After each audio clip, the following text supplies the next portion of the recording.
साथीहरू नमस्कार। यो भिडियो सिलसिलामा यहाँहरूलाई पुनः स्वागत गर्न चाहन्छु। हामीले विगत 3वटा भिडियोमा चाहिँ मैले इथिक्ससँग सम्बन्धित विषयवस्तुहरू प्रेजेन्ट गरिरहेको छु। आज चाहिँ म यहाँहरूलाई अलिकति एटिच्युड र बिहेभियरको रिलेसनको चाहिँ बारेमा थोरै कुरा गर्छु। यसको रिलेसनको बारेमा त मैले मोरलेस बताइ पनि सकेको छु। आज चाहिँ एटिच्युडमा अलि बढी केन्द्रित भएर चाहिँ यो भिडियो मैले तयार गरेको छु। आउनुहोस् यो भिडियो सुरु गरौँ। साथीहरू, एटिच्युडको बारेमा मैले परिभाषासहित यसको विषयहरू अगाडि बढाउनुभन्दा अगाडि थोरै चाहिँ इथिकल थ्योरीहरूमा एक दुईवटा छुटेका विषयहरू चाहिँ थोरै यहाँहरूको अगाडि राख्न चाहन्छु। मैले पटक पटक विगतका भिडियोहरूमा चाहिँ अल्ट्रुइजमको कुरा गरेका थिएँ। अल्ट्रुइजम चाहिँ तर यसलाई क्लियरली डिफाइन चाहिँ गर्न भुलेछु। त्यसले गर्दा पहिला अल्ट्रुइजमलाई चाहिँ डिफाइन गरौँ। यो चाहिँ यसको ठेट नेपाली रूपान्तरण चाहिँ के हुन्छ? अब परोपकार हुन्छ या चाहिँ समाजसेवा हुन्छ अथवा चाहिँ यस्तै केही हुन्छ होइन। तर चाहिँ यसको यसलाई हामीले परिभाषा चाहिँ कसरी गर्छौँ भने अल्ट्रुइजम भनेको चाहिँ acting in the best interest of others rather than in one's self interest होइन। आफ्नो चाहिँ निजी स्वार्थभन्दा त्यसलाई थाती राखेर त्यसपछि अरूको चाहिँ हितमा काम गर्ने, अरूको लागि काम गर्ने, स्वार्थ नराखिकन काम गर्ने, यस्तो खालको व्यक्तिहरूले चाहिँ सोसल कनेक्सन्सहरू चाहिँ बिल्डअप गर्छ।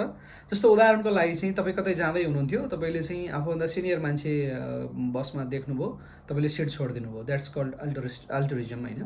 तपाईँ कतै सँगै जाँदै हुनुहुन्थ्यो, पानी पर्यो, तपाईँसँग एउटा छाता थियो, सँगै तपाईँले अर्को कोही मान्छे भिज्दै हिँडिरहेको देख्नुभयो, आउनुहोस् सँगै छाता ओढेर हिँडौँ भन्नुभयो, द्याट्स कल्ड अल्ट्रुइजम होइन। त तपाईँले यसरी चाहिँ एकले अर्कालाई सहयोग गर्ने, आफूसँग चाहिँ भएको चिज वस्तु, आफूसँग भएको जे छ त्यसले चाहिँ त्यसको सदुपयोग गरेर अर्कालाई पनि सहयोग गर्ने, परोपकारी कामहरू गर्ने, अथवा आफ्नो स्वार्थ छोडेर, आफ्नो चाहिँ तपाईँको प्राथमिकता छोडेर अरूको लागि चाहिँ समर्पित भइदिने। त्यसपछि यसलाई चाहिँ मोरालिटीको इसेन्स, मोरालिटीको मुठु, मोरालिटीको केन्द्र पनि चाहिँ मान्न सकिन्छ। Altruism is the essence of morality होइन। त्यसपछि यसले चाहिँ के पनि भन्छ भने मान्छेहरू यो चाहिँ हामीहरू सेल्फिस त अथवा चाहिँ सेल्फ इन्ट्रेस्टमा काम गर्ने गरी त मान्छे छ नै। जब प्रकृतिले मान्छे बनायो सँगसँगै नै त्यो खालको चाहिँ उता छँदैछ। तर सँगसँगै चाहिँ हामीसँग चाहिँ यो ह्युमन काइन्ड चाहिँ सामाजिक कामहरू गर्नको लागि पनि वायर्ड छ भनेको चाहिँ त्यो खालको पनि ब्रेन प्रोसेसिङ हुन्छ, त्यो खालको पनि चाहिँ उसँग भावना हुन्छ भन्ने कुरा चाहिँ यो थ्योरीले मान्यता राख्छ। उदाहरणको लागि कसैले चाहिँ आफ्नो जीवनसाथी खोज्यो भने अरू कुराको अलावा उसले चाहिँ के खोज्छ अरे भने मिलनसार या चाहिँ तपाईँको माया गर्ने चाहिँ तपाईँको साथी खोज्छ अरे। जस्तो कसैले धन सम्पत्ति खोज्ला, कसैले एजुकेसन खोज्ला, कसैले रूप खोज्ला, कसैले परिवार खोज्ला होइन, कसैले चाहिँ अरू चिजहरू खोज्ला। त्यो बाहेक पनि अरू छन् नि हाम्रो समाजमा चलेका जाति, धर्म, भाषा होइन, भेष, यी चिजहरू त्यो बाहेक। तर चाहिँ एउटा चाहिँ कुरा के भन्छ भने यसले चाहिँ माया गर्ने चाहिँ हृदय पनि खोज्छ अरे। त्यो कारणले गर्दा अल्ट्रुइस्टिक पिपलहरू चाहिँ अलि बढी सोसल हुने कुराहरू चाहिँ यो थ्योरीले गर्छ। त्यही कारणले गर्दाखेरि चाहिँ यसले के पनि भन्छ भने अल्ट्रुइस्टिक पिपलहरू चाहिँ they live happier, healthier and long life भनेर पनि यसले चाहिँ त्यसरी परिभाषा गरेको छ। यसमा जस्तो मैले अघि नै एक दुईवटा एक्जाम्पल दिएँ होइन। त्यसपछि चाहिँ के अरे दुखी गरिबलाई चाहिँ आफूसँग भएको चिज बाँडेर खाने होइन, आफूसँग भएको चिज बाँडेर खाने, दुखी गरिबलाई आफूले सक्दा सहयोग गर्ने, त्यसपछि अरूको हितमा काम गर्ने, सोसल कनेक्सन्सहरू बढाउन खोज्ने, अलिकति चाहिँ हाम्रो सामाजिक राजनीतिक रूपमा चाहिँ सक्रिय हुने व्यक्तिहरूमा अल्ट्रुइस्टिक चाहिँ भावना चाहिँ हुन्छ। जो व्यक्तिले चाहिँ आफूलाई कम प्राथमिकतामा राखेर सामाजिक कामलाई बढी प्राथमिकता दिएको हुन्छ, जसले समाजको लागि यदि स्वार्थवश गरिएको छ, स्वार्थवश परोपकारी कामहरू गरिएको छ, स्वार्थवश डोनेसन गरिएको छ, कुनै दिन मैले रिटर्न पाउँछु होला भन्ने आशासहित त्यसलाई इन्भेस्टमेन्टको रूपमा चाहिँ चिजहरू गरिएको छ भने त त्यसलाई म अल्ट्रुइस्टिक पिपल मान्दिनँ, त्यसलाई म अल्ट्रुइजम भन्दिनँ। तर निस्वार्थ हिसाबले गरिएका सेवाहरू चाहिँ जो राजनीतिक सामाजिक मान्छेहरूले आफ्नो घर परिवारै नभनिकन, आफ्नो व्यक्तिगत जीवन नै नभनिकन जीवन समर्पित गरेका छन्, रात दिन दौडिएका छन्, उनीहरूलाई चाहिँ सधैँ गाली मात्रै नगरौँ, यो भिडियोमा उहाँहरूलाई क्रेडिट पनि दिउँ। दे आर अल्ट्रुइस्टिक पिपल होइन। So they have better social connections होइन। सो उनीहरू चाहिँ धेरै चाहिँ सामाजिक काममा संलग्न हुन्छन्, उनीहरूसँग इन्फर्मेसन पनि हुन्छ। त्यसले गर्दाखेरि चाहिँ उनीहरूले अर्कालाई सेवा गर्दा आफू चाहिँ तपाईँको तृप्त भएको, आफू खुसी भएको, आफू सन्तुष्टि भएको अनुभूत पनि गर्छन् होइन। They feel good to helping others. त्यो खालको क्यारेक्टर नभइकन त मान्छेले अरूलाई सहयोग गर्दैन नि त। के अरे अर्कालाई सहयोग गर्दाखेरि चाहिँ बाध्यतामा सहयोग गरेको फिलिङ्स आउने खालको मान्छेले त्यो काम गर्न सक्दैन, परोपकारी काम गर्न सक्दैन। परोपकार आफैमा तपस्या हो, परोपकार आफैमा चाहिँ एउटा भित्रैदेखि चाहिँ भावना आएर गर्नुपर्ने विषय हो। त्यो कारणले गर्दाखेरि चाहिँ अल्ट्रुइस्टिक पिपलहरूको यो जति महत्त्व गाए पनि कम हुन्छ। मैले चाहिँ भने एथिक्सको थ्योरीमा चाहिँ यो खास गरी मोरालिटीको लागि चाहिँ यो मुटु हो, यो केन्द्र नै हो। त्यो चाहिँ अल्टरुइजम। मैले चाहिँ हिडोनिजमको कुरा गर्दा पनि अल्टरुइस्टिक हिडोनिजमको कुराहरू गरेका थिएँ, धेरै सन्दर्भमा अल्टरुइजमको कुराहरू गरेका थिएँ। मैले यसलाई अहिले डिफाइन गरेको मात्रै हो। अलिकति चाहिँ त्यति नै कुरा गरिसकेपछि थोरै अर्को एउटा छुटेको चाहिँ बाउन्डेड इथिक्यालिटी भन्ने एउटा थ्योरीको पनि थोरै कुराहरू गरौँ। Bounded ethicality is the idea that our ability to make ethical choices often limited or restricted because of internal and external pressure. यसले चाहिँ के भन्छ भने हामीहरू चाहिँ इथिकल हुन चाहिँ खोज्छौँ, हामीहरू आफूलाई इथिकल प्रमाणित गर्न चाहिँ खोज्छौँ, इथिकल रहन पनि खोज्छौँ, म इथिकल हुनुपर्छ अनइथिकल हुनु हुँदैन भन्ने मान्यता पनि राख्छौँ। इन्टर्नल र एक्सटर्नल प्रेसरले गर्दाखेरि चाहिँ हामी त्यो लेभलको चाहिँ इथिकल हुन सकिँदैन भन्ने कुराहरू यसले गर्छ। Most people are usually ethical, होइन, धेरै मान्छेहरू चाहिँ सामान्यतः इथिकलै हुन्छन्, बट नट कम्प्लिटली सो, तर पूर्ण रूपमा इथिकल हुन सक्दैनन्। Ability to be ethical have limitations, होइन, लिमिट्स। के लिमिट छन् त? बायसनेस, हिजो हामी त्यत्रा धेरै बायसनेसको कुराहरू गऱ्यौँ, प्रिजुडाइसको कुराहरू गऱ्यौँ। प्रिजुडाइस यहाँहरू बुझ्नुहुन्छ पूर्वाग्रह, होइन, त्यसपछि चाहिँ अलरेडी चाहिँ कुनै विषयमा ओपिनियन बनाएर बस्दिने कुराहरू, त्यसपछि ग्रेड, होइन, लोभ, त्यसपछि लोभी पापी चाहिँ पारा, अनि त्यसपछि ती चिजहरूले चाहिँ मान्छेलाई इथिकल हुन दिँदैन। त्यसपछि ऱ्यासनलाइजेसन त हामीले हिजो कुरा गरिहाल्यौँ। सो बाउन्डेड इथिक्यालिटीको थ्योरीले के भन्छ भने मान्छेहरू चाहिँ इथिकल हुन चाहिँ खोज्छन्, बट देयर आर लिमिटेसन्स, होइन, इथिकल हुनको लागि त्यति सजिलो छैन। There are so many limitations. सो धेरैवटा बायसनेसबाट, धेरैवटा ऱ्यासनलाइजेसनबाट र धेरैवटा चाहिँ तपाईँको चाहिँ अब यो प्रेजुडाइसबाट, ग्रिडबाट जोगिनुपर्छ।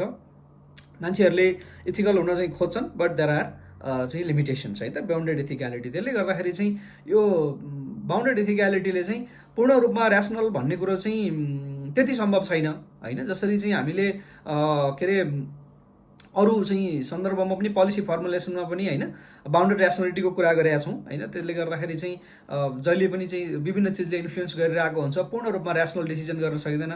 चाहे डिसिजन मेकिङमा, चाहे पोलिसी फर्मुलेसनमा जो बाउन्डेड ऱ्यासनलिटीको कुरा गर्छौँ, यसले पनि बाउन्डेड इथिक्यालिटीले पनि त्यही कुराहरू गर्छ।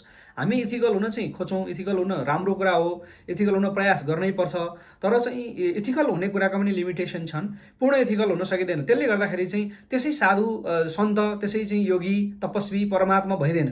ती चिजहरूको लागि चाहिँ केही न केही त्याग, तपस्या, होइन, ती चिजहरू स्वार्थ त्यागहरू गरेकै हुनुपर्छ।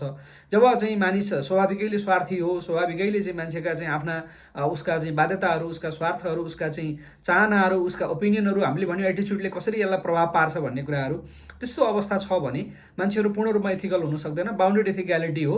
त्यसले गर्दा लेभल अफ चाहिँ तपाईँको इथिकल क्यारेक्टरलाई चाहिँ मेजर गर्नुपर्ने हुनसक्छ। 100% इथिकल भन्ने कुराहरू हुँदैन भन्ने कुरा चाहिँ बाउन्डेड इथिक्यालिटीको थ्योरीले गर्छ। तर यसलाई चाहिँ विभिन्न यसका चाहिँ तपाईँको रिजर्भेसनहरू छन्। यो चाहिँ सम्पूर्ण रूपमा हरेक मान्छे, हरेक व्यक्ति चाहिँ इथिकल्ली कम्प्रोमाइजिङ पोजिसनमा हुन्छ भन्ने कुरा चाहिँ होइन। मान्छेहरू चाहिँ लार्जली चाहिँ इथिकल हुन प्रयास गर्छन् भन्ने कुराहरू हो, र त्यो नै चाहिँ हामीले लिनुपर्ने भ्याल्युज हो भन्ने मैले यहाँहरूलाई चाहिँ यो विषयको कुरा गर्छु। त्यसपछि मैले चाहिँ अरू इथिकल थ्योरीहरूको कुरा अब अहिले गरिनँ। मैले चाहिँ साथीहरूलाई अब अलिकति यो उसकै एटिच्युडकै पाटोमा चाहिँ थोरै यहाँहरूलाई चाहिँ यही भिडियोमा केन्द्रित गराउन चाहन्छु। एटिच्युडको पाटोमा कुरा गर्दाखेरि चाहिँ साथीहरू यसलाई के भनौँ, मनोवृत्ति, मनोभाव, या के भनौँ, होइन, मनोभावै भनौँ, मनोवृत्ति या मनोभाव भनौँ। त्यसपछि अब यसलाई डेफिनेसनै गरौँ, किन एटिच्युडको कुराहरूलाई मैले यहाँहरूलाई भने नि एटिच्युडलाई चाहिँ मैले भ्यालुसँग यतापट्टि बिहेभियरसँग बिचमा एटिच्युड छ भनेर भनेको छु। भ्यालु पनि जनरल चाहिँ तपाईँको के अरे डिटर्मिनेन्ट अफ द बिहेभियर त हो, तर एटिच्युड चाहिँ स्पेसिफिक प्रेडिक्टर अफ बिहेभियर हो भनेर मैले अघिल्लो कुनै भिडियोमा यहाँहरूसँग बताएको छु। भनेपछि भ्याल्युजहरू छ, त्यसपछि एटिच्युड छ, त्यसपछि बिहेभियर छ। हुने चाहिँ के हो त, सबै बिहेभियर हो। हामीले देख्ने के हो, बिहेभियर हो। अब जस्तो उदाहरणको लागि चाहिँ भनौँ न, सरकारी कार्यालयमा साना साना पेटी करप्सनका घटनाहरू किन भइरहेछन्? किन पटक पटक अख्तियारले रेड गर्दा गर्दै पनि चाहिँ सरकारी कार्यालयमा करप्सन रोकिरहेको छैन? त्यो चिज किन कर्मचारीले 2000-4000 पैसा चाहिँ समातेर चाहिँ वास्तवमा आफ्नो चाहिँ जीवन, आफ्नो चाहिँ इज्जत प्रतिष्ठामा चाहिँ धावा बोलिरहेछ, त्यसलाई चाहिँ ध्वस्त हुन दिइरहेछ? यो चिजहरू भनेको चाहिँ द्याट इज कल्ड, जो कुरा तपाईँले व्यवहारमा देख्नुहुन्छ, जो सिनमा, जो पर्दामा देखिएको छ, जो चाहिँ रियालिटीमा देखिएको छ, द्याट इज बिहेभियर। अब त्यो चिज किन भइरहेछ भन्ने कुराको कनेक्सन अब हामीले यसलाई यसरी लिङ्केज गर्नु पर्यो। त्यो चिज कहाँ गएर जोडिएको छ? के अरे एटिच्युडसँग जोडिएको छ, र त्यो चिज भ्यालुसँग जोडिएको छ। ती चिजहरू भ्याल्यु र चाहिँ एटिच्युडलाई हामीले चाहिँ रिफर्म गऱ्यौँ भने, ट्रान्सफर्म गऱ्यौँ भने हामी त्यो व्यवहारमा परिवर्तन गर्न सकिन्छ भन्ने लाइनबाट हामीले एन्सर गर्नुपर्छ होला। त्यही कारणले अलिकति बढी फोकस चाहिँ एटिच्युडमा छ। भ्याल्युज त अब समाजले बनाएका अब मूल्य मान्यताका कुराहरू भए, त्यसलाई कुन भ्यालुलाई एलिभेट गर्ने, कुन भ्यालुलाई एलिभेट नगर्ने, मान्छेले कुरा एक थरी गर्ने, व्यवहार अर्को थरी गर्ने कुराहरू छँदैछ। त्यो कारणले गर्दा भ्याल्युजहरू थ्योरिटिकल्ली चाहिँ थ्योरी पुरै रटान गरेर सुगारटाई गरेर पनि त्यसपछि चाहिँ मान्छेले भ्यालुलाई अनुसरण नगरेको विषयहरू छन्। त्यसले गर्दा भ्यालु जानेर मान्छेको बिहेभियर जानिँदैन। यसले त चाहिँ जनरल चाहिँ डिटर्मिनेन्ट्स मात्रै गर्ने हो। तर यसलाई चाहिँ तपाईँको कस्तो व्यवहार उसले गर्न सक्छ अथवा उसको व्यवहारलाई हामीले कसरी परिवर्तन गर्न सकिन्छ भन्ने क्लोज कनेक्सन र क्लोज बन्ड चाहिँ एटिच्युडबाट आउने भएको हुनाले हाम्रो एजुकेसन, हाम्रो चाहिँ फोकस चाहिँ बढी एटिच्युड चाहिँ रिफर्म गर्ने कुरामा, एटिच्युड सुधार गर्ने कुरामा गर्नुपर्छ भन्ने हिसाबले यो इथिकल चाहिँ तपाईँको करिकुलमले एटिच्युडलाई अलि बढी जोड दिएको देख्छु म। त्यही कारणले मैले पनि एटिच्युडको चाहिँ च्याप्टरलाई अलि बढी महत्त्व दिएर यहाँहरूको अगाडि राखेको छु। एटिच्युडलाई मनोवृत्ति, मनोभाव भनेर चाहिँ नेपालीमा शाब्दिक रूपान्तरण गर्न सकिन्छ। एटिच्युड is connection between thought and action भनिहाल्यो, सोचाइ र काम। एक्सनलाई बिहेभियर भन्न सक्नुहुन्छ तपाईँ। क्यारेक्टर एन्ड कन्डक्ट होइन, त्यसपछि क्यारेक्टर चाहिँ क्यारेक्टर एन्ड कन्डक्ट, व्यक्तिको क्यारेक्टर र त्यसपछि उसले गरेको कन्डक्ट। त्यसपछि private word but public did. तपाईँको चाहिँ यो शब्द चाहिँ प्राइभेट हो तर चाहिँ काम चाहिँ उसले के गर्छ, पब्लिकली गरेको हुन्छ। सो एटिच्युड is connection between thought and action, character and conduct, private word but public deed. यो एउटा डेफिनेसन हो। एटिच्युड कुड बी लर्न्ड होइन त, एटिच्युड could be learned, acquired and endured. मैले एटिच्युडको विषयमा कुरा गर्दा सोसलाइजेसनको कुराहरू गरेको थिएँ। सोसलाइजेसनमा चाहिँ आमाको भूमिका, त्यो परिवारको भूमिका, समाजको भूमिका, विद्यालयको भूमिका, लार्जली विद्यालयको भूमिका, साथीभाइ सर्कलको भूमिका, पछि गएर जब प्रोफेसनल लेभलमा गइसकेपछि अर्गनाइजेसनको भूमिका, ती खालका कुराहरू चाहिँ मैले कुराहरू गरेकै छु साथीहरूसँग। भनेपछि एटिच्युड कुड बी लर्न्ड होइन त, बेसिकल्ली एक्वायर्ड एन्ड इन्ड्युर्ड। एटिच्युड is positive, negative or mixed. यो तीन थरी नै हुँदो रहेछ, पोजिटिभ एटिच्युड, नेगेटिभ एटिच्युड र मिक्स्ड खालको। एटिच्युडका फङ्सनहरू चाहिँ के हुँदो रहेछन् भने एडप्टेसन होइन, त्यसपछि चाहिँ भ्याल्यु चाहिँ एक्सप्रेसन होइन, भ्याल्यु एक्सप्रेसन पनि एटिच्युडका चाहिँ तपाईँको फङ्सन हुँदो रहेछ। अनि इगो डिफेन्स होइन, इगो डिफेन्स पनि चाहिँ एटिच्युडको फङ्सन हुँदो रहेछ। Knowledge function and utilitarian function होइन, त्यसपछि चाहिँ personality development and image building लगायतका चाहिँ एटिच्युडका चाहिँ फङ्सनहरू हुँदो रहेछन्। क्यारेक्टरिस्टिक्स, एटिच्युडका क्यारेक्टरिस्टिक्सलाई अहिले भनेकै कुराहरू होइन, लर्न, इन्ड्युर्ड होइन, त्यसपछि प्रिडिस्पोजिसन, त्यसपछि focus on object and vector entities. यसरी चाहिँ एटिच्युडका क्यारेक्टरिस्टिक्सहरूलाई चाहिँ हामीले कुराहरू चाहिँ यसलाई यसरी डिफाइन गर्न सक्दा रहेछौँ। त्यसपछि एटिच्युडका चाहिँ मोडल्सहरूमा चाहिँ ट्रेडिसनल होइन, ट्राई कम्पोनेन्ट मोडल भनेर पनि एटिच्युडका मोडलहरूको बारेमा, मल्टी एटिच्युड मोडल, द थ्योरी अफ चाहिँ रिजन्ड एक्सन भनेर चाहिँ यसरी हामीले यसलाई चाहिँ यसका मोडलहरूको चाहिँ बारेमा कुरा गर्न सकिँदो रहेछ। एटिच्युडलाई मैले मेरो नोटकै कुराहरू यहाँसँग सेयर गरिरहेको छु, you can get it in Google somewhere होइन। त्यो ट्रेडिसनल होइन, ट्राई कम्पोनेन्ट मोडलको पनि तीनवटा कम्पोनेन्ट। कग्नेटिभ, यसले चाहिँ नलेज र चाहिँ तपाईँको पर्सेप्सनको कुराहरू गर्दो रहेछ। एफेक्टिभ, यसले इमोसन्स र फिलिङ्सको कुराहरू गर्दो रहेछ। बिहेभियरल, यसले चाहिँ बिहेभियरल पार्टहरू त यहाँले बुझिहाल्नु भएको छ होइन। त्यसपछि चाहिँ व्यावहारिक कुराहरू, या चाहिँ व्यवहारमा के देखिन्छ उसले व्यवहार के गर्छ। त्यसपछि अब कग्नेटिभ पार्टमा चाहिँ नलेज र चाहिँ पर्सुएसनको कुरा, उसले चाहिँ उसको बोध, उसको चाहिँ नलेज, उसको ज्ञान कस्तो छ त्यो पार्टबाट चाहिँ हुँदो रहेछ। एफेक्टिभ, इमोसन्स र फिलिङबाट। अब त्यसपछि चाहिँ यी चिजहरूबाट पनि एटिच्युडहरू डेभलप हुने कुराहरू। त्यसपछि चाहिँ यो यसको मोडलभित्र सोसल इन्फ्लुएन्सलाई चाहिँ एटिच्युडको सन्दर्भमा अलि बढी नै चाहिँ फोकस गरेको हामी पाइन्छ। सोसलाइजेसन र सोसल इन्फ्लुएन्स, तपाईँ चाहिँ सोसलाइजेसन बिल्डअपको बेलामा सोसल इन्फ्लुएन्स चाहिँ पछि चाहिँ अब अलिकति एक लेभलमा सिकाउने उमेर सकिसकेको अवस्थामा चाहिँ तपाईँ त्यसलाई चाहिँ सोसलाइजेसन या सोसल इन्फ्लुएन्स भनेर भन्न सक्नुहोला। स्कुल एजसम्मलाई चाहिँ तपाईँले लर्निङको चाहिँ फेज नै भन्न पर्यो। त्यसरी चाहिँ एटिच्युडको कुराहरूलाई हामीले चाहिँ गऱ्यौँ। अब एटिच्युडलाई अझ चाहिँ व्याख्या गर्दाखेरि एटिच्युड is a state of mind होइन। एटिच्युडलाई चाहिँ state of mind, set of views and thoughts regarding certain a topic called एटिच्युड अब्जेक्ट। यो भनेको चाहिँ एटिच्युड भनेको एटिच्युड अब्जेक्टको बारेमा भनेको कुनै विषयवस्तुको बारेमा चाहिँ कुनै विषयवस्तुको एटिच्युडको बारेमा बताउने सन्दर्भमा चाहिँ स्टेट अफ माइन्ड, त्यसलाई तपाईँको चाहिँ मनले के भनिरहेछ, दिमागले के भनिरहेछ, सेट अफ भ्युज होइन, thoughts regarding certain to topic called एटिच्युड object. If एटिच्युड and behaviour are directly correlated होइन, तपाईँको एटिच्युड र बिहेभियरको कोरिलेसनको पाटोमा त हामीले धेरै कुराहरू गरेका छौँ। चाहिँ के अरे स्पेसिफिक प्रेडिक्टरको कुराहरू पनि गरेका छौँ। तर यो एक दुईवटा चाहिँ तपाईँको इक्जाम्पलले चाहिँ यसलाई स्पष्ट पार्छ।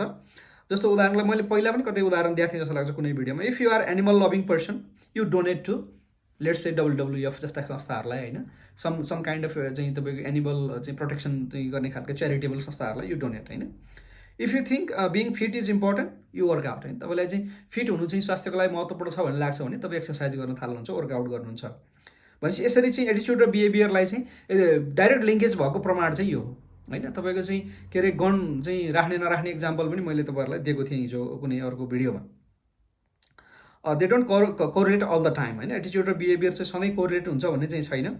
एटिच्युड कोरिलेट बिहेभियर ओन्ली वेन एटिच्युड चाहिँ measures closely match with behaviour in question. भनेपछि एटिच्युड र बिहेभियरको यही कुराहरू गर्दै गर्दाखेरि चाहिँ यसो गरौँ त, एटिच्युड र बिहेभियरको चाहिँ यो कनेक्सनको कुराहरू गर्नुभन्दा पहिला एटिच्युडको चाहिँ अलि डिटेलमै चाहिँ कुराहरू गरेर आउँ। जस्तो एटिच्युडलाई चाहिँ एटिच्युड कसरी डेभलप हुन्छ, यसले चाहिँ कसरी चाहिँ के अरे मान्छेले एटिच्युड डेभलप गर्दै जान्छ भन्ने कुराहरूलाई चाहिँ एक्वायर गर्दै जान्छ, कसरी ओन गर्दै जान्छ भन्ने कुराहरू चाहिँ कुराहरू गरौँ। सो यसका चाहिँ टाइपहरूबाट चाहिँ कुराहरू गर्न सकिन्छ। मैले मोरलेस एटिच्युडलाई डिफाइन त गरेँ, त्यसपछि केही थ्योरिटिकल कुराहरू पनि गरेँ, केही चाहिँ सेक्टर वाइज एटिच्युड चाहिँ कसरी डेभलप हुँदो रहेछ भन्ने कुराहरू गरौँ। एटिच्युड्स टुवर्ड्स पोलिटी होइन, पोलिटिकल एटिच्युड मान्छेको पोलिटिकल एटिच्युड चाहिँ कसरी डेभलप हुँदो रहेछ भने attitudes towards polity or the political system in a country that includes government, policy and political parties are the things associated with political power game. यो चाहिँ पोलिटिकल एटिच्युड भनेको चाहिँ त्यो हो, पोलिटिकल एटिच्युडको डेफिनेसन। पोलिटिकल एटिच्युड कुड बी पोजिटिभ होइन, सपोर्टिङ तपाईँको चाहिँ सर्टेन थिङ्स होइन, negative opinion, negative political opinion भनौँ न, लेट्स से इन्डिफरेन्ट होइन, not caring about what's going on, त्यो खालको चाहिँ पोलिटिकल एटिच्युड could be positive, negative and indifferent. अहिले हामीले पोजिटिभ हुन्छ एटिच्युड, नेगेटिभ हुन्छ र मिक्स्ड हुन्छ भनेको थियौँ। यो एक्जाम्पल चाहिँ पोलिटिकल एटिच्युडबाट आयो। अब पोलिटिकल एटिच्युड कसरी बन्छ त, मोरलेस एटिच्युडै कसरी बन्छ त्यसले पनि चाहिँ अब यसैले पनि एन्सर गर्छ। तर पोलिटिकल एटिच्युडमा चाहिँ हामी स्पेसिफिक भएर कुरा गर्दाखेरि चाहिँ हाउ पोलिटिकल एटिच्युड इज मेड, त्यो भनेको प्यारेन्टल एटिच्युड होइन, होम इन्भाइरोमेन्टले चाहिँ यसलाई प्रभाव पार्छ, both verbal and non verbal way during learning होइन। त्यसपछि media plays the vital role होइन त in developing political एटिच्युड and other एटिच्युड। अनि त्यसपछि डिबेट्सहरू, जस्तो मिडियामा हुने डिबेटहरू, त्यसपछि सोसल मिडिया, अहिले त सोसल मिडिया निकै एक्टिभ छ, सोसल मिडियामा आउने चाहिँ ओपिनियनहरू, ती चिजहरू, पियर ग्रुपहरूबाट पनि पोलिटिकल एटिच्युड डेभलप हुँदो रहेछ होइन। सेल्फ अब्जर्भेसन, मान्छेले चाहिँ आफ्नै खालको मूल्याङ्कनबाट पनि पोलिटिकल एटिच्युड डेभलप गर्दै जाँदो रहेछ। Behaviour of members of political community होइन। त्यसपछि हामीले एटिच्युडले बिहेभियरलाई प्रभाव पार्छ त भनेको छौँ, तर कहिलेकाहीँ बिहेभियरले पनि एटिच्युडलाई प्रभाव पार्दो रहेछ। उदाहरणको लागि चाहिँ सधैँ बन्द मात्रै गर्ने या हिंसा गर्ने खालको पार्टीको चाहिँ कोही मान्छे चाहिँ त्यसलाई मन नपराइदिने एटिच्युड डेभलप हुनसक्छ, त्यसलाई चाहिँ घृणा गर्ने अथवा उसलाई चाहिँ नजिक मतलब त्यति धेरै आफ्नो नठानिदिने खालको चाहिँ हुनसक्छ। त्यसले गर्दा पोलिटिकल पार्टी उसका कार्यकर्ताको बिहेभियरले पनि अरू चाहिँ न्युट्रल मान्छेहरूको चाहिँ पोलिटिकल एटिच्युडलाई प्रभाव पार्दो रहेछ। सोसियल इकोनोमिक कन्डिसन होइन, रिच चाहिँ तपाईँको जेनरली तपाईँको चाहिँ रिचहरूले र आफ्नो चाहिँ इकोनोमिक कन्डिसनले पनि यसलाई प्रभाव पार्छ होइन। एपथेटिक अबाउट चाहिँ पोलिटिक्स होइन, रिचहरूले चाहिँ जनरली पोलिटिक्सलाई प्रभाव पार्न खोज्छन् भन्ने खालको चाहिँ कुराहरू। त्यसले गर्दाखेरि अब जस्तो अझ कम्युनिस्ट विचारधारा राख्ने हो भने त श्रमिक र मजदुरहरूको चाहिँ यो राजनीतिक रूपमा चाहिँ तपाईँको सर्वहारा वर्गको अधिनायकत्वको कुरा गऱ्यो भने अलिकति चाहिँ त्यो इकोनोमिक कन्डिसनले पनि पोलिटिकल एटिच्युडलाई चाहिँ बनाउँदो रहेछ। तपाईँ यदि मजदुर हो, तपाईँ सर्वहारा मजदुर किसान हो भने यसको अधिनायकत्व चाहिँ यो पोलिटिकल चाहिँ फिलोसफीले चाहिँ यसलाई गाइड गर्छ भनिसकेपछि मान्छेलाई त्यतातिर अलि कनेक्सन, थोरै कता क्लोजनेस त्यसले देखाउँदो रहेछ। यसरी चाहिँ पोलिटिकल एटिच्युड डेभलप हुँदो रहेछ। त्यसपछि हाउ पोलिटिकल एटिच्युड बिङ चेन्ज्ड, त्यस्तो हो भने त्यसरी बन्छ भने चेन्ज चाहिँ कसरी हुन्छ त। अब यसमा असाध्यै धेरै चाहिँ हामीले याद गर्नुपर्ने कुराहरू पोलिटिकल मतलब एटिच्युडको सन्दर्भमा चाहिँ सोसियल मोबिलिटी चाहिँ आफैमा अलिकति बृहत शब्द छ। यो बसाइ सराई मात्रै या यताउता मात्रै एक ठाउँबाट अर्को ठाउँ, नेपालबाट अमेरिका या गाउँबाट सहरको मात्रै कुरा होइन। सोसियल मोबिलिटी तपाईँको पिता पुर्खाको पेसाबाट तपाईँ कुन पेसामा आउनुभयो, तपाईँको पेसा र तपाईँको छोराछोरीको पेसा म्याच गर्छ कि गर्दैन होइन। हामी कुन समाजमा थियौँ, कुन समाजमा हामी गाउँमा बस्दा प्रायः चाहिँ होमोजेनियस समाजमा थियौँ होइन। यो चाहिँ फलानु जातिहरूको बस्ती यो यस्तो यस्तो भन्ने खालको हुन्थ्यो। आज सहरमा त्यो छैन, ओल्लो घर चाहिँ अर्कैको छ, अर्कै जाति समुदायको मान्छेको छ, पल्लो घर अर्कै जाति समुदायको मान्छे छ। आज हामी हेटेरोजेनियस समुदायमा छौँ। यस्तो खालको सोसल मोबिलिटीले चाहिँ भोलि बिस्तारै चाहिँ पोलिटिकल एटिच्युडलाई चेन्ज गर्दो रहेछ। त्यसै गरी सोसियल मोबिलिटी भइ नै हाल्यो होइन। सोसियल मोबिलिटीको मैले कुरा गरिहालेँ। लोवर क्लास बिकम, अब त्यो चाहिँ सोसियल मोबिलिटीभित्र चाहिँ यो कुरा पनि भयो। अब आर्थिक हिसाबले अहिले जबको कुरा गरियो, अब निम्न मध्यम वर्ग या चाहिँ तपाईँको उसबाट चाहिँ बिस्तारै मान्छेहरू चाहिँ अब मध्यम वर्गतिर आइरहने अथवा आर्थिक क्षमतामा तलमाथि हुनेले कुराले पनि मिडल क्लासमा आउने अथवा चाहिँ अझ तल गरिब भएर जाने कुराहरूले पनि यसलाई गर्दो रहेछ। मिडिया प्रेजेन्टेसन होइन, त्यसपछि लिट्रेसीको लेभल होइन, शिक्षाको कुराहरू, नेसनल इस्यु एन्ड डिबेट होइन, लाइक करप्सन, त्यसपछि अब यस्तै यस्तै विषयहरूमा लाइक युथ पार्टिसिपेसन होइन, पोलिटिकल रिफर्म, इलेक्सन रिफर्म, यस्ता खालका चाहिँ एजेन्डाहरूले चाहिँ मान्छेको पोलिटिकल एटिच्युडलाई बिस्तारै चेन्ज गर्दो रहेछ। त्यसपछि चाहिँ कलेज पोलिटिक्स, यो चाहिँ हाम्रो कलेजमा, हाम्रो नेपालको सन्दर्भमा अलिक बढी नै लागु हुन्छ।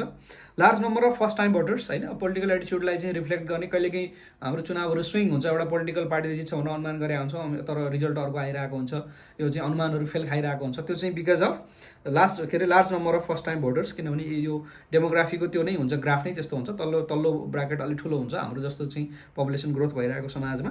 त्यसले गर्दा फर्स्ट टाइम भोटर्सहरूको कारणले ठुलो प्रभाव पर्छ। अनि इकोनोमिक प्याटर्न इज चेन्जिङ होइन, कहिले चाहिँ हामी एग्रेरियनमा छौँ, बिस्तारै सर्भिस सेक्टरमा जाने, ती कुराहरूले पनि पोलिटिकल एटिच्युड चेन्ज गर्छ। त्यसपछि leading to caste based mobilization होइन, त्यसपछि कास्ट बेस्ड मोबिलाइजेसनहरूका कुराहरूले पनि यसलाई चाहिँ पोलिटिकल एटिच्युडहरूलाई चाहिँ चेन्ज गरिदिने। अब कुनै राजनीतिक चाहिँ दल या उसको चाहिँ अब घोषणापत्र लगायतका कुराहरू, त्यो चाहिँ इन्क्लुसिभ कतिको छ, त्यसले चाहिँ कतिको सुधारवादी छ होइन, त्यसले कतिको चाहिँ तपाईँको हिजोको परम्परागत प्रणालीलाई चाहिँ ओन गरेको छ कि त्यसले चेन्जलाई चाहिँ ओन गर्न खोजेको छ, ती कुराहरूले पनि पोलिटिकल एटिच्युडहरू चेन्ज हुँदो रहेछ। अब अलिकति मोरल एटिच्युडको कुरा गरौँ। Attitude that is associated with some or many more issues, many moral issues is called moral attitude होइन, केही र धेरै मोरल इस्युसँग जोडिएको विषय। Tendency to discuss about moral dilemmas such as gay rights or abortion and changing trend of such attitude होइन, we may attach value on them or just favour or unfavour them भनिसकेपछि चाहिँ यस्ता खालका इस्युहरू, यस्ता खालका चाहिँ मोरल इस्युहरूले चाहिँ हाम्रो मोरल एटिच्युडहरूलाई डेभलप गर्दो रहेछ। भनेपछि एउटा या केही चाहिँ तपाईँको अरू धेरैवटा चाहिँ मोरल विषयहरूमा होइन, त्यसपछि चाहिँ एसोसिएट भएको त्यसपछि एटिच्युडलाई चाहिँ हामीले मोरल एटिच्युड भन्छौँ। ती मोरल एटिच्युडहरू चाहिँ यस्तै यस्तै खालका मानवाधिकारका विषय, व्यक्तिका स्वतन्त्रताका विषय होइन, त्यसपछि चाहिँ अब समान चाहिँ लिङ्गका व्यक्तिहरूको चाहिँ वैवाहिक सम्बन्धका विषय, गर्भपतनलाई अनि चाहिँ कानुनी मान्यता दिने नदिने विषयहरू चाहिँ के अरे, अब हाम्रो युथनेसिया भन्छ नि तपाईँको चाहिँ के अरे मर्सी किलिङका कुराहरू भनेको चाहिँ केही उपचारबाट पनि चाहिँ मान्छेले चाहिँ आफ्नो जीवन जिउन लामो चाहिँ बनाउन सक्दैन भनिसकेपछि उसले इच्छा मृत्यु रोज्न पाउने कि नपाउने कुराहरू है, यी विषयहरू चाहिँ this things are value related र भ्यालु रिलेटेड भएको कारणले तिनीहरू मोरल एटिच्युडका विषयहरू हुन्।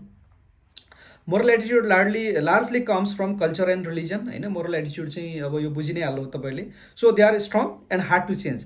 जब चाहिँ कल्चरसँग र रिलिजनसँग जोडिएर आएको चाहिँ एटिच्युडहरू चाहिँ हार्ड टु चेन्ज है, तिनीहरू चाहिँ त्यसको विरुद्ध चाहिँ त्यसलाई चेन्ज गर्ने कुराहरू गर्यो भने मान्छेले त्यसलाई चाहिँ डिफेन्सिभ भइहाल्छ र त्यसलाई चाहिँ आफ्नो संस्कृतिमाथिको अतिक्रमण ठान्छ र मान्छे they start a kind of होइन एगिटेसन होइन। नर्मल्ली अब यो चाहिँ संसारैभरि चाहिँ यस्तो के हुँदो रहेछ भने मोरल एटिच्युड of a dominant class convert them into laws होइन। अब त्यो चाहिँ अलिकति कुनै पनि देशको चाहिँ डोमिनेन्ट चाहिँ तपाईँको कल्चर, डोमिनेन्ट समुदायले चाहिँ आफ्नो कल्चरल पाटोहरूलाई चाहिँ त्यो एटिच्युडहरूलाई चाहिँ भोलि नर्म्सको रूपमा चाहिँ व्याख्या गरेर त्यसलाई चाहिँ कानुन बनाउँदो रहेछ। किनभने कानुनको मूल स्रोत नै प्रथा परम्परा हो। प्रथा परम्परा भनेको त्यो समाजको डोमिनेन्टले नै अपनाएको विषय। अहिले इन्क्लुसिभ पाटोमा जाँदाखेरि सबै कुरालाई समेट्ने कुराहरू त छँदैछ, तर त्यो चाहिँ लार्जली त्यस्तो हुँदो रहेछ। Otherwise that could lead to injury होइन। त्यसपछि चाहिँ त्यो भएन भने भोलि समाजमा हिंसा हुनसक्ने होइन, त्यसपछि अस्थिरता हुनसक्ने, त्यसपछि त्यो खालको चाहिँ समुदायको बिचमा क्लास हुनसक्ने, त्यो कारणले गर्दाखेरि चाहिँ यी विषयहरू हुँदा रहेछन्। हाउ मोरल एटिच्युड आर मेड, मोरल एटिच्युड कसरी बन्छ त? This is to large extent similar to political एटिच्युड। हामीले भर्खरै अगाडि पोलिटिकल एटिच्युड कसरी बन्छ भनेको थियौँ, त्यही नै पाटोबाट पनि मोरल एटिच्युड बन्ने रहेछ। सेम प्रक्रियाबाट होइन, सेम स्कुलिङबाट, मिडियाबाट, व्यक्तिको self लर्निङबाट, एक्सपिरियन्सबाट the एटिच्युड are made and एटिच्युड are changed. Difference in moral एटिच्युड can lead to conflict होइन, or you have to have diversity management. अब तपाईँले चाहिँ अब मोरल एटिच्युडलाई चाहिँ तपाईँको म्यानेज गर्नको लागि सोसाइटल भित्र चाहिँ बसेर मोरल एटिच्युडलाई चाहिँ म्यानेज गर्न सक्नु भएन भने कन्फ्लिक्ट हुन्छ, या तपाईँसँग डाइभर्सिटी म्यानेजमेन्टको चाहिँ पोलिसी हुनुपर्छ।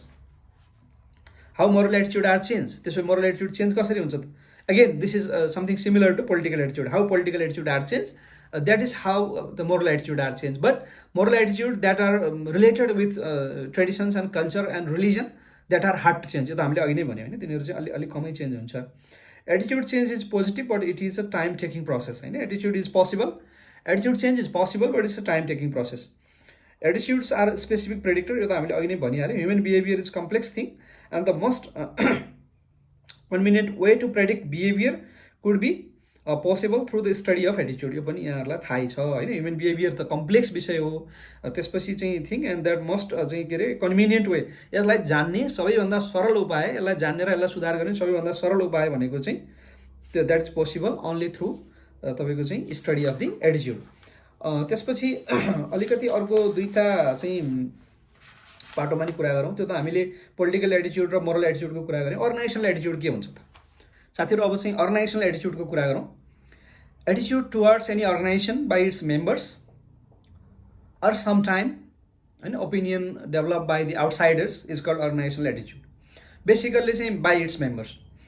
अर्गनाइजेसन चाहिँ भ्यालुज, अर्गनाइजेसनको भ्यालु चाहिँ organisation values are organisation attitude होइन. बेसिकल्ली चाहिँ त्यो भ्यालुजहरू नै अर्गनाइजेसनको एटिट्युड हो टाइप.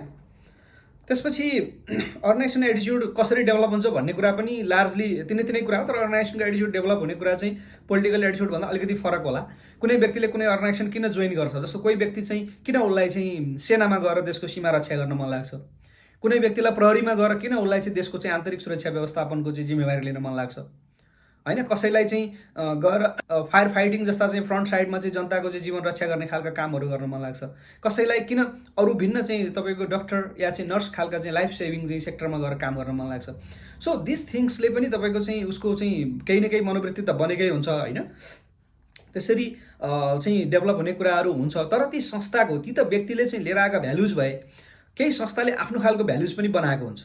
त्यो संस्थाले आफूले बनाएको भ्यालुजहरू चाहिँ नयाँ आएको मेम्बरमा पनि उसले चाहिँ ह्यान्डओभर गर्छ. त्यो चाहिँ जानिदो नजानिदो पाराले है भनिसकेपछि हो तपाईँ चाहिँ सरकारी कर्मचारी हो, सरकारी कर्मचारी भएपछि त ढाका टोपी लाउनुपर्छ, सरकारी कर्मचारी भएपछि त जनतासँग गजक्क परेर बोल्नुपर्छ, पहिला आफूले नमस्ते गर्न हुँदैन, मैले गलत कुरा गरिरहेको छु नि, त्यो त होइन नि त. यी चिजहरू एटिट्युड कसले सिकायो हिजो? यी चिजहरू चाहिँ अर्गनाइजेसनल एटिट्युडबाट आएका विषयहरू हुन्. जुन कुरालाई हामीले अहिलेको जुन पोलिटिकल एटिट्युड कसरी बन्छ र पोलिटिकल एटिट्युड अथवा मोरल एटिट्युड कसरी बन्छ, कसरी चेन्ज हुन्छ भने जस्तै त्यसरी नै ती एटिट्युडहरू बनेका छन्. त्यसलाई त्यसरी नै हामीले चेन्ज गर्नुपर्छ. त्यसपछि अब यसलाई चाहिँ हामीले फर्मल इन्फर्मल पनि भन्न सक्छौँ. अर्गनाइजेसनल एटिट्युडकै कुरा गर्दाखेरि अर्गनाइजेसन भ्याल्यु र अर्गनाइजेसन एटिट्युडलाई हामीले करिब अब भ्याल्यु र एटिट्युडको कोडले कनेक्सन पनि मैले यहाँलाई बताइसकेकै छु. तिनै विषयहरू हुन्. केही फर्मल हुने भए, केही चाहिँ इन्फर्मल हुने भए. जस्तो अब अलिकति अर्गनाइजेसनको लिगल ब्याकग्राउन्डले पनि अर्गनाइजेसनल एटिट्युडलाई चाहिँ प्रभाव पार्ने हो. जस्तो सिडिओ अफिस भनिसकेपछि अब यो चाहिँ फरक खालको चाहिँ अफिस हो भन्ने तरिकाले सरकारी नै अफिस भइकन पनि, नगरपालिका भनिसकेपछि यो चाहिँ जनताको अझ नजिकको अफिस हो भन्ने खालको चाहिँ अलिकति बाहिरबाट सोच्दाखेरि पनि त्यहाँभित्रको चाहिँ तपाईँको मेम्बरले सोच्दाखेरि पनि यो खालको पनि अर्गनाइजेसनल एटिट्युडहरू डेभलप हुँदो रहेछ.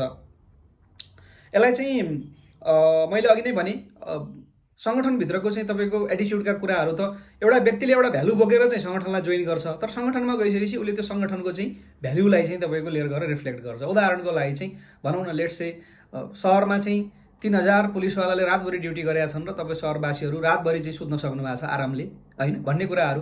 भनेपछि त्यो मेसेज चाहिँ के हो त? पुलिस सङ्गठनले दिएको मेसेज हो नि त. पुलिस सङ्गठनले के मेसेज दिइरहेको छ भने इन्टरनल सेक्युरिटी हामीले गरेका छौँ, त्यसले गर्दा नागरिकहरू ढुक्क भएर तपाईँहरू चाहिँ सुत्न सक्नुहुन्छ भनिसकेपछि हिजो चाहिँ व्यक्तिले म इन्टरनल सेक्युरिटीमा काम गर्छु, देश र जनताको सेवा गर्छु भन्ने तरिकाले सेक्युरिटी फोर्स जोइन गर्यो. त्यो व्यक्तिको इन्डिभिजुअल भ्यालु थियो. अब सङ्गठनभित्र आइसकेपछि चाहिँ यहाँका जनताहरूको आन्तरिक सुरक्षा प्रदान गर्ने यो हाम्रो प्रहरीको कर्तव्य हो. त्यसले गर्दा हामीले चाहिँ यो चिज गर्नुपर्छ भनेर प्रहरीले चाहिँ रातभर नसुतेर ड्युटी गरेपछि जनताले आरामसँग चाहिँ सुत्न पाए. त्यो सहरमा अमन चाहिँ कायम भयो. भोलि कुनै खालका चाहिँ समुदाय बिचमा द्वन्द्व हुने स्थिति बन्यो भने प्रहरी सबैभन्दा पहिला परिचालित हुने भयो, उसले गरेर रोक्ने भयो. ती चिजहरू चाहिँ यसरी रोक्नुपर्छ. अथवा यी चिजहरू हरेक सङ्गठनको यस्तो खालको चाहिँ तपाईँको एटिट्युड र यस्तो खालको चाहिँ भ्यालुजहरू डेभलप भएको हुनसक्छ. त्यसलाई चाहिँ हामीले अर्गनाइजेसनल चाहिँ एटिट्युड भनेर भन्न सक्छौँ. जुनसुकै व्यक्ति चाहिँ 17-18-20 वर्षको व्यक्ति प्रहरीको सिपाही भएर त्यहाँभित्र छिर्ने बित्तिकै उसले प्रहरी सङ्गठनको भ्यालुलाई बोक्छ. नगरपालिका छिर्ने बित्तिकै नगरपालिकाभित्रको भ्यालु बोक्छ. त्यसै गरी निजामतीमा अरू सेक्टरमा छिरेपछि त्यहीँको बोक्छ. प्राइभेट सेक्टरमा छिर्यो भने त्यहीँको भ्यालु बोक्छ. कर्पोरेट सेक्टरमा गयो भने I'm A member of a corporate होइन गभर्नेन्स सेक्टर, सो मैले यहाँ चाहिँ बसी तलब पनि पाउँदिनँ, मैले मेरो पर्फर्मेन्स प्रुभ गर्न सकिनँ भने द अदर डे होइन मलाई चाहिँ टर्मिनेसन लेटर आउन सक्छ। म कहाँ सरकारी जागिर जस्तो चाहिँ अब नियुक्ति पाएपछि मेरो चाहिँ के अरे खाइन्जेललाई जागिर भएर, कहाँ पेन्सन भएर, कहाँ ग्यारेन्टी छ र सोसल सेक्युरिटीको या पेन्सनको।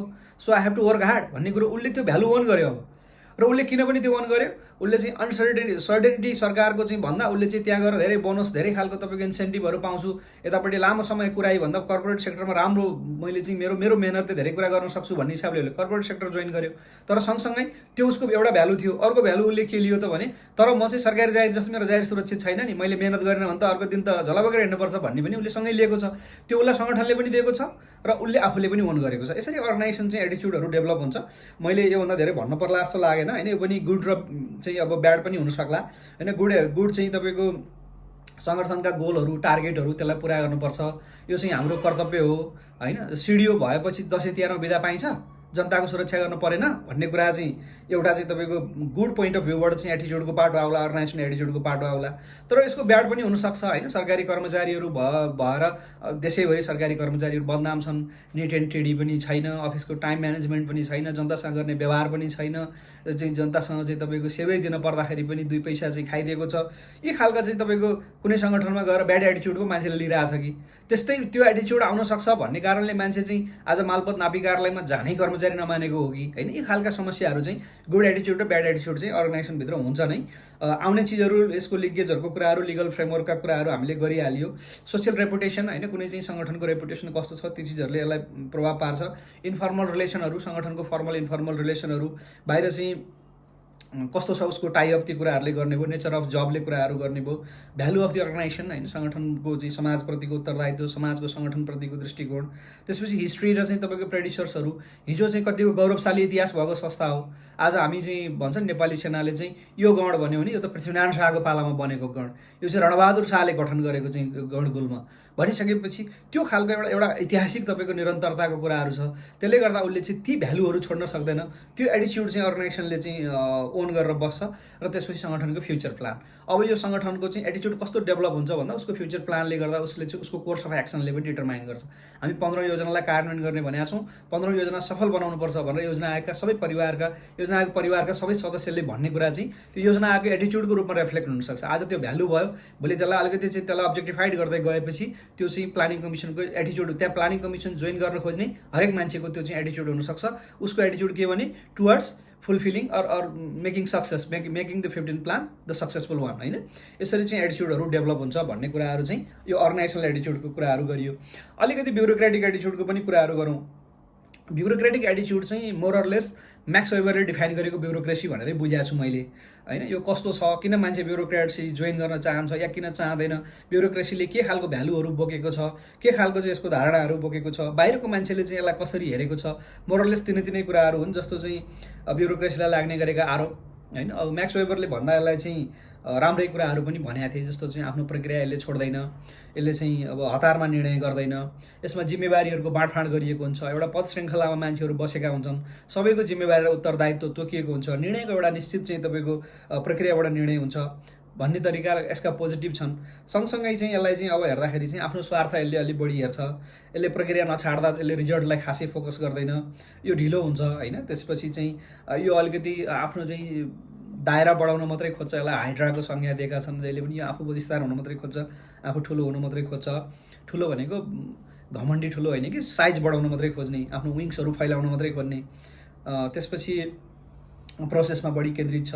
त्यसपछि अर्को पाटोबाट ब्युरोक्रेसीलाई चाहिँ हेर्ने जस्तो यो एउटा भयो म्याक्स वेबरले दिएको डिफाइनलाई मैले चाहिँ त्यसको चाहिँ ब्युरोक्रेटिक एटिच्युडको पाटोबाट हेरेँ। सँगसँगै यसलाई अर्को एङ्गलबाट हेर्दाखेरि चाहिँ यसको सदस्यले अथवा बाहिरबाट हेर्दाखेरि चाहिँ अब जब सेक्युरिटी, ब्युरोक्रेसीको मेम्बर भइसकेपछि जब सेक्युरिटी हाई छ होइन। अब एकाउन्टेबिलिटी पनि लेस छ भन्ने पनि हुने भइसक्यो हाम्रो। अब करिब चाहिँ हामी कसरी कता एकाउन्टेबल छौँ, अर्को कुनै सन्दर्भमा कुरा गरौँ हाम्रो पर्फर्मेन्स अप्राइजरका, त्यसपछि चाहिँ हाम्रो चाहिँ एकाउन्टेबिलिटी मेकानिजमका होइन, हाम्रो चाहिँ कति तहपट्टि कस्तो खालको एकाउन्टेबिलिटी छ। तर चाहिँ अलिकति त्यति धेरै चाहिँ कर्पोरेट कल्चरमा जस्तो चाहिँ डे टु डे या सेक्युरिटी फोर्सभित्र जस्तो चाहिँ तपाईँको त्यो लेभलको एकाउन्टेबिलिटी चाहिँ ब्युरोक्रेसीमा छैन नै भन्नुपर्ने स्थिति छ। I'm so sorry to use that word है। अब अलिकति पोलिटिकल प्लेटफर्म पनि बनाएका छन् मान्छेहरूले, यहाँ बसेर चाहिँ ब्युरोक्रेसीको सदस्य भएका छन्, तर इनफ्याक्ट चाहिँ पोलिटिकल सोसल चाहिँ तपाईँको उतापट्टि पर्सनालिटी डेभलप गर्दै गएका छन्। त्यसपछि चाहिँ स्यालेरी फिक्स छ, टेन्सन छैन, भेरिएबल छैन, थपिने घट्ने पनि टेन्सन छैन, थपिने पनि थपिँदैन, घट्दा पनि घट्दैन, ढुक्कै छ। त्यसपछि सोसल सेक्युरिटी हाई छ होइन, पेन्सन सेन्सन यताउता उपदान उपचार खर्च के भनेको छ। सँगसँगै चाहिँ नेगेटिभको कुराहरू गर्दा चाहिँ ठुलो घमण्डी अभिमानी यस्ता खालका चाहिँ आरोपहरू पनि लाग्ने गरेका छन्। यसलाई चाहिँ पनि हामीले ब्युरोक्रेटिक एटिच्युडको पाटोबाट हेर्न सक्छौँ। हुनुपर्ने चाहिँ के थियो त, यो एटिच्युड कसरी रिफर्म गर्नुपर्थ्यो, एटिच्युड कसरी आयो मैले भनि नै हालेँ, त्यही पोलिटिकल सेम त्यही लागु हुन्छ, कसरी चाहिँ यो एटिच्युडहरू डेभलप भएको छ। अब हाउ एटिच्युड इज चेन्ज हुनुपर्ने के थियो त भने यसलाई जनप्रिय बनाउनु पर्थ्यो, नतिजामुखी बनाउनु पर्थ्यो, परोपकारी बनाउनु पर्थ्यो, त्यागी बनाउनु पर्थ्यो, व्यावसायिक बनाउनु पर्थ्यो, मृदुभाषी बनाउनु पर्थ्यो, सरल बनाउनु पर्थ्यो, फलेको वृक्षको हाँगो नझुकेको कहाँ छ र भने जस्तो तरिकाले कर्मचारीहरूले चाहिँ अलिकति जिम्मेवारी बोध गरेर चाहिँ जनतालाई सेवा दिइदिनु पर्थ्यो। अब हाम्रो यो खालको मनोवृत्ति सुधार गर्नुपर्छ भन्ने कुरा त त्यही चाहिँ अब विषयसँग जोडियो। त्यही चाहिँ जसरी हामीले पोलिटिकल एटिच्युड चेन्ज हुन्छ भन्यो त्यसरी नै चाहिँ यसलाई चाहिँ ब्युरोक्रेटिक एटिच्युडहरू पनि चेन्ज गर्नुपर्ने अवस्था छ। त्यसपछि अलिकति उसको कुरा गरौँ, एटिच्युड र बिहेभियरको चाहिँ रिलेसनको कुराहरू गरौँ, अथवा थोरै चाहिँ सोसियल इन्फ्लुएन्सको कुराहरू गरौँ। सोसियल इन्फ्लुएन्स र चाहिँ पर्सुएसनको कुराहरू गर्दाखेरि चाहिँ social influence of a person in a society to other person due to various factors is called social influence होइन, to other persons due to various factors. यो चाहिँ कम्प्लायन्सले, कन्फर्मिटीले, ओबिडियन्सले टाइप अफ सोसियल इन्फ्लुएन्स चाहिँ एउटा कम्प्लायन्स हुँदो रहेछ, अर्को कन्फर्मिटी त मैले हिजोलाई कन्फर्मिटी बायस यहाँहरूलाई भनेकै छु, ओबिडियन्स होइन, ओबिडियन्स टु अथोरिटी लगायतका कुराहरू टाइप अफ सोसियल इन्फ्लुएन्स त्यस्तो खालको हुँदो रहेछ। Why social influence, social influence किन हुन्छ भन्दाखेरि चाहिँ यो रेसिप्रोसिटी होइन, पारस्परिकताको चाहिँ लागि पनि हुँदो रहेछ, कमिटमेन्ट होइन, त्यसपछि कन्सिस्टेन्सीको लागि पनि हुँदो रहेछ, सोसियल प्रुफको लागि पनि हुँदो रहेछ। Like people say yes to those they like होइन, जो मान्छेलाई लाइकिङको कुरा, मान्छेलाई चाहिँ मन परेको कुराहरू, उसको प्रेफरेन्सको कुराहरू, उसको चोइसको कुराहरू हुँदाखेरि पनि त्यसले सोसियल इन्फ्लुएन्स गर्दो रहेछ। अथोरिटी होइन, ओबिडियन्स टु अथोरिटीको कुराहरू त गरिहाल्यो, स्क्यार्सिटीले पनि अलिकति अभावले पनि यी चिजहरू गर्दो रहेछ। भनेपछि influence of a person in a society to other person होइन, due to various factors called social influence. Social इन्फ्लुएन्सका चाहिँ टाइपहरू यिनीहरू भए र चाहिँ यो यसरी सोसल इन्फ्लुएन्स चाहिँ अलिकति यो अलिकति एटिच्युडको पाटोमा, बिहेभियरको पाटोमा जोडिने विषय रहेछ। किनभने सोसल इन्फ्लुएन्सको एउटा कुरा चाहिँ कन्टेजियस छ, यो अलिकति एकले अर्कालाई चाहिँ सार दिने खालको, सर्ने खालको, यो चाहिँ देखासेकीबाट चाहिँ जाने खालको भएको कारणले गर्दाखेरि चाहिँ कुनै पनि सोसाइटी या कुनै पनि तपाईँको पर्सन, कुनै पनि अर्गनाइजेसनको एटिच्युड डेभलप हुने कुरामा यो सोसियल इन्फ्लुएन्सले चाहिँ महत्त्वपूर्ण भूमिका खेल्छ। र हाम्रो आफ्नो ब्युरोक्रेटिक रिफर्मको सन्दर्भमा कुरा गर्दाखेरि, ब्युरोक्रेटिक एटिच्युड रिफर्मको कुराहरू गर्दाखेरि पनि सोसियल इन्फ्लुएन्सलाई चाहिँ हामीले छोड्नु हुँदैन। यो पनि एउटा सुधार नगरी नहुने चाहिँ क्षेत्रमध्ये पर्छ। यसरी एउटा व्यक्तिले त्यही समाजको अर्को व्यक्तिलाई विभिन्न कारणहरूमा आधारित रहेर गर्ने पार्ने प्रभावलाई हामी सोसल इन्फ्लुएन्स भन्छौँ। यसलाई हामीले कन्फर्मिटी बायसको सन्दर्भमा पनि अलिकति कुरा गऱ्यौँ, कसरी साथीहरूको चाहिँ नक्कल गरेर मान्छेहरूले चाहिँ गर्छन् भन्ने कुराहरू होइन, ओबिडियन्स टु अथोरिटी, कसरी बसको कुराहरूलाई चाहिँ मान्छेले चाहिँ आफ्नो होइन इथिकल चाहिँ लेभलै छोडेर कसरी चाहिँ मान्छेहरूले त्यो कुरालाई अन्ध चाहिँ अब आज्ञा पालन गर्छन्, कसरी मान्छे अनइथिकल लाइनमा जान्छ भन्ने कुराहरू गऱ्यौँ। त्यसरी यसरी सोसल इन्फ्लुएन्सले पनि त्यो कुराहरूलाई चाहिँ प्रभाव पारिरहेको हुन्छ भन्ने कुराहरू गरियो। अलिकति पर्सुएसनको कुरा गरौँ। पर्सुएसन चाहिँ the process by which a message includes change in belief, एटिच्युड or behaviour is called persuasion. The process होइन, पर्सुएसन भनेको चाहिँ मेसेज इन्क्लुड चेन्ज, बिलिफमा, एटिच्युडमा र बिहेभियरमा चाहिँ जुन तरिकाले चाहिँ हामी परिवर्तन ल्याउन खोज्छौँ त्यसलाई चाहिँ हामीले परिवर्तन ल्याउने प्रक्रियालाई चाहिँ पर्सुएसन भनेर भन्छौँ। पर्सुएसन चाहिँ अलिकति दृष्टिकोण जस्तो पनि हो, कुनै विषयलाई हेर्ने चाहिँ आफ्नो दृष्टि या आफ्नो चाहिँ त्यो एउटा दृष्टिकोणै भनौँ, अथवा चाहिँ त्यसलाई आफ्नो अर्को फरक हेराइको पाटो पनि हो। जस्तो 1990मा चाहिँ इराकमा गरेको या कुवेतमा गरेको आक्रमण, अथवा चाहिँ अहिले अफगानिस्तानमा भएका चिजहरूलाई चाहिँ त्यहाँको जनतालाई स्वतन्त्र बनायो भनौँ कि आफ्नो स्वार्थ सिद्ध गर्न चाहिँ त्यहाँ गएर आक्रमण गर्यो भन्ने कुराहरू होइन। यसलाई सानोदेखि ठुलो लेभलसम्म चाहिँ गएर चाहिँ हामी हेर्न सक्छौँ। कसैले चाहिँ मैले सुरुमै कुनै बेला भनेको थिएँ, there is nothing like free lunch होइन, कसैले चाहिँ गएर त्यहाँको जनतालाई रेस्क्यु गरेको, उद्धार गरेको, या त्यो सहयोग पुर्याएको कि डेमोक्रेसीलाई चाहिँ प्रवर्धन गरेको हो कि त्यहाँ आफ्नो स्वार्थ सिद्ध गर्नको लागि चाहिँ ती एक्टिभिटिजहरू गरेको हो। त्यो चाहिँ ती चिजहरूलाई चाहिँ यी चिजहरू व्यक्तिको बुझाइमा फरक पर्छन्। त्यसले गर्दा व्यक्तिले आफ्नो तरिकाले त्यसलाई चाहिँ लिन्छ होइन, त्यसलाई चाहिँ आफ्नो तरिकाले ग्रहण गर्छ। त्यो ग्रहण गरेको पाटोलाई चाहिँ त्यो कसरी चाहिँ त्यो ग्रहण गरियो, त्यो कुन प्रोसेसबाट चाहिँ त्यो कुरा ग्रहण भयो र त्यसलाई चाहिँ कसरी चेन्ज गर्न सकिन्छ, त्यसको चाहिँ चेन्ज हुने प्रक्रिया होइन, त्यो चाहिँ त्यो मेसेज कसरी ग्रहण भयो र त्यो मेसेज कसरी चेन्ज हुन्छ, त्यसपछि चाहिँ यो प्रक्रियालाई हामीले पर्सुएसन भन्यौँ। यो चाहिँ मानवमा निहित अरू व्यक्तिलाई सम्मानपूर्वक व्यवहार गर्ने क्षमता पनि हो होइन, आन्तरिक क्षमता।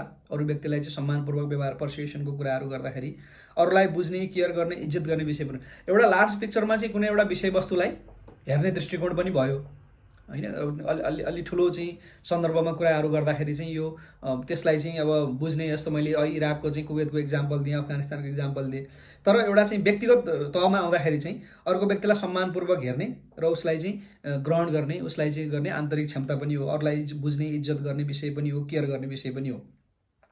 यसका तत्त्वहरू के हुँदो रहेछन् भने अरू व्यक्तिको दृष्टिकोण बुझ्ने, एक्सप्लोर गर्ने चाहिँ क्षमता, त्यसपछि चाहिँ आफ्नो भ्यू पोइन्ट, अरू समस्या राख्ने र चित्त बुझाउने, अलिकति तर्कशक्ति, आफ्नो कुरालाई चाहिँ राख्ने कुराहरू र समस्याको समाधान पत्ता लगाउने कुराहरू पनि पर्सुएसनभित्र पर्दो छ। यसमा अरूलाई हानि पुर्याउने तथा आफ्नो स्वार्थ सिद्ध गर्ने नियत हुनु हुँदैन। पर्सुएसन चाहिँ आफैमा पोजिटिभ तपाईँको चाहिँ चेन्जको लागि, पोजिटिभ रिफर्मको लागि, एटिच्युड र बिहेभियरको चाहिँ पोजिटिभली रिफर्म गर्नको लागि चाहिँ गरिने एउटा प्रक्रिया होइन, एउटा चाहिँ तपाईँको यसको एउटा प्रोसेस। तर यसमा चाहिँ स्वार्थ चाहिँ हुनु भएन। त्यसरी चाहिँ अब यो अलिकति सोसल इन्फ्लुएन्स र पर्सुएसनको कुरा गरिसकेपछि अब अलिकति एटिच्युड र बिहेभियरकै चाहिँ इन्टररिलेसनको कुराहरू गरौँ। अहिले हामी कहाँनिर थियौँ भने हामीले चाहिँ एटिच्युड र बिहेभियरको चाहिँ रिलेसनको कुरा गर्दाखेरि चाहिँ एटिच्युड र बिहेभियरलाई चाहिँ कसरी बुझ्ने, यो डाइरेक्टली कोरिलेट हुन्छ भन्ने सन्दर्भमा कुरा गरिरहेको थियौँ होइन।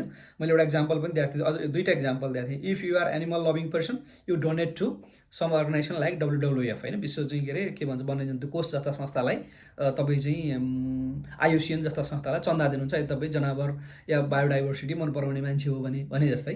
त्यसपछि इफ यु थिङ्क होइन being fit is important then you start workout होइन, तपाईँलाई चाहिँ फिट रहनु राम्रो हो भन्ने लाग्छ भने तपाईँले चाहिँ एक्सर्साइज गर्नुहुन्छ भने जस्तै। त्यसपछि सधैँ चाहिँ यो अल द टाइम कोरिलेट गर्दैन एटिच्युड र behaviour. एटिच्युड correlate with behaviour only when एटिच्युड measures closely match with behaviour in question. कुनै व्यवहारको सन्दर्भमा कुनै व्यवहार हामीले चाहिँ व्यवहार चाहिँ एटिच्युडसँग म्याच गरेको छ कि छैन भनेर प्रश्न गरेको, क्वेसन गरेको कुनै एउटा चाहिँ त्यो पार्टिकुलर बिहेभियरको चाहिँ त्यो क्लोजली एटिच्युडसँग म्याच गरेको अवस्थामा मात्रै होइन कोरिलेट गर्छ एटिच्युड, अदरवाइज कोरिलेट गर्दैन भनेर भन्छ। द मोर स्पेसिफिक द चाहिँ इनिसियल एटिच्युड in question the better it predicts behaviour. यो चाहिँ के रहेछ भने एकदम ब्रोडली तपाईँले चाहिँ कुनै विषय बताइदिएर एटिच्युडले बिहेभियरलाई रिफ्लेक्ट पनि गर्दो रहेछ। यसलाई सकेसम्म साँग्रो बनाउँदै लिएर गएर, जस्तो क्वेसनबाट त्यसपछि चाहिँ उसको चाहिँ तपाईँको अरू खालको व्यवहारबाट त्यसलाई चाहिँ न्यारो डाउन गर्दै गएपछि मात्रै त्यसको कोरिलेसन छ कि छैन, त्यसको परस्परमा सम्बन्ध छ कि छैन हामी स्थापित गर्न सक्दा छौँ। जस्तो एउटा इक्जाम्पलै दिएको छ होइन, द मोर स्पेसिफिक द चाहिँ इनिसियल एटिच्युड in question the better it predicts behaviour. भनेपछि जति स्पेसिफिक बनाउन सक्यो त्यति नै चाहिँ हामी बिहेभियरलाई चाहिँ तपाईँको प्रेडिक्ट गर्न सक्छौँ। इक्जाम्पलमा चाहिँ how do you feel about guns. जस्तो अमेरिकामा घरमा बन्दुक राख्न पाइन्छ, तपाईँहरूलाई थाहै छ, सुन्नुभएकै होला होइन, यो त्यो सन्दर्भमा आएको कुरा हो। तपाईँलाई चाहिँ घरमा बन्दुक राख्न दिने चाहिँ कुरा ठिक लाग्छ कि लाग्दैन भनेर सोध्ने कुराले त्यो मान्छेको बिहेभियर कस्तो छ, हिंसक छ कि छैन, बन्दुक प्रयोग गर्ने खालको बिहेभियर छ कि छैन भनेर पत्ता लगाउनु भन्दा त्यसपछि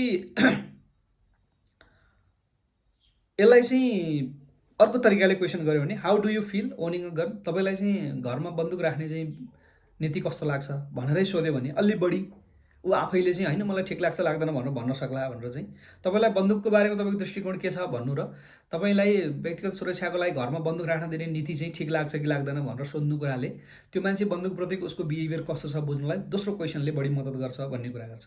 यही कुरा तपाईँको बन्दुक त अलि चाहिँ हिंसक विषय हो, तपाईँलाई पेट्समा गएर पनि कुरा गर्न सकिएला होइन, अब मेबी मोर देन वान कारमा गएर पनि कुरा गर्न सकिएला होइन।